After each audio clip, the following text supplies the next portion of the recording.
Hello and welcome to Justice. I'm Judge Jeanine Pirro. Thanks for being with us tonight. You know, justice is about accountability and consequences.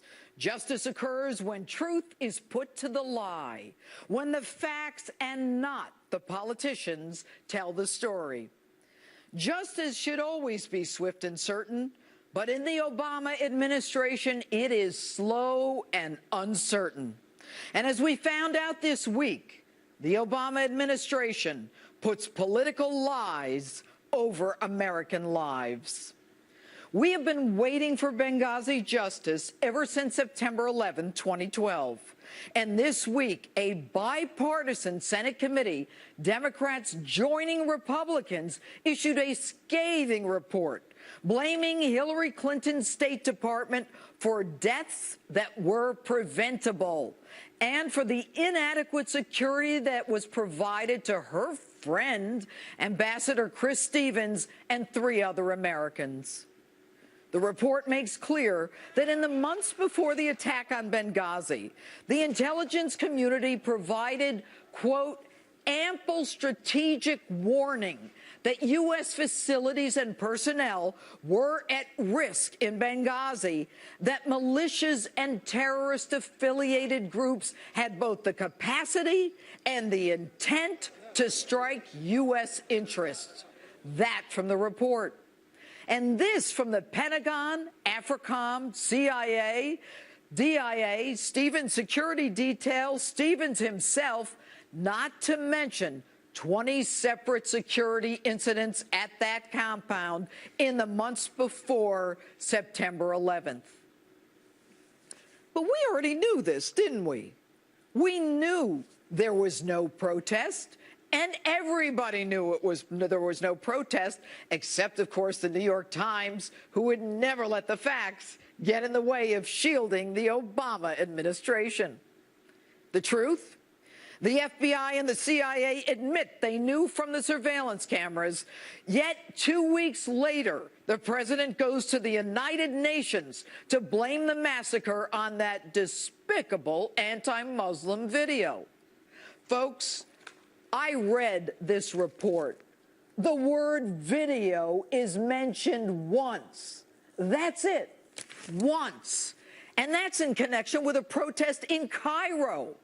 But President Obama and Secretary Clinton take out an ad to apologize to the Arab world for this hateful video. And the narrative continues. Susan Rice is given her marching orders to talk about the anti-Muslim video. Think about it.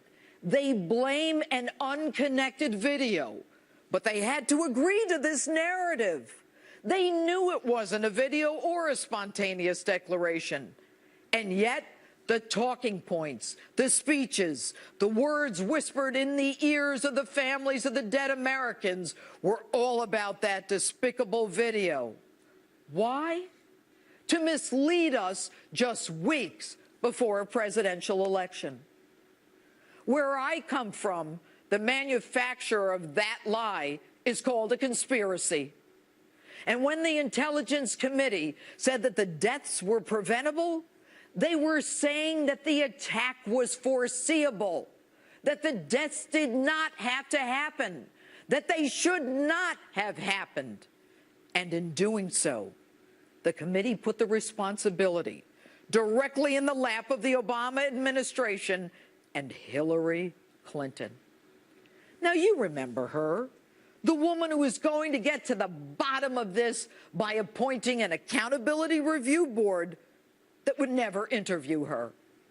I know you remember her, the Secretary of State, the one logging all those miles, unable to appear before congressional committees because she was traveling, because she had the flu, because she fell, and because she had a concussion.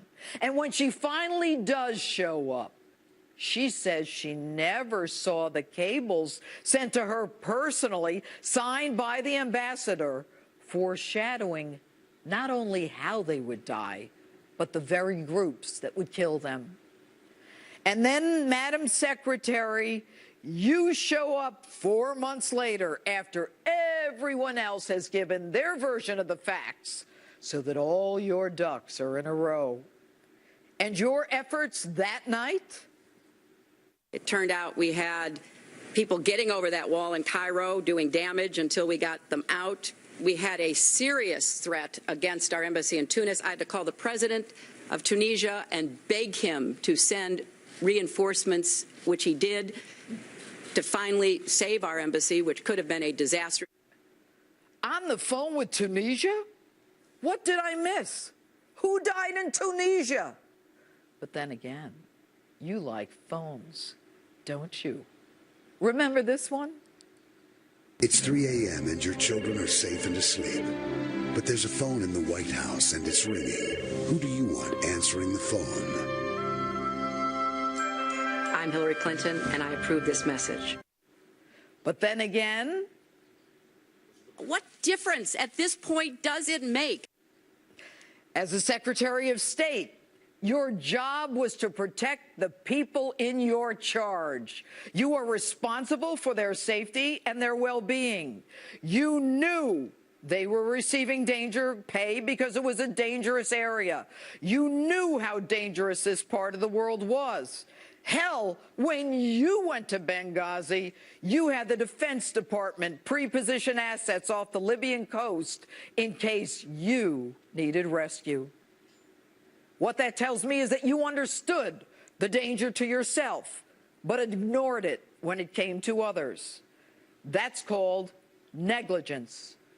You failed to perceive a substantial and unjustifiable risk, that the danger of death existed to the people in your charge. Your conduct was a gross deviation from the standard of care that any reasonable Secretary of State would observe. You disregarded the grave risk to the lives of Americans. You knew it. That's why you didn't go on the Sunday shows. You knew it, which is why you waited until everyone else had spoken so you could get your ducks in a row.